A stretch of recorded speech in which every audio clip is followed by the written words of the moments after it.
तर मित्र आपला ऊस भरणीचा हे चालू आहे बघा.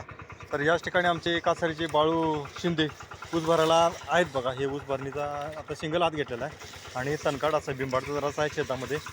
सगळी म्हणाली बांगला पाहिजेत बांगला पाहिजे. तर बाळूदाला विचारलं काय करायला लागतंय. तर बाळूदा म्हणला काय बांगलाची गरज नाही, हे सगळं सपाटीकरण होतं बघा.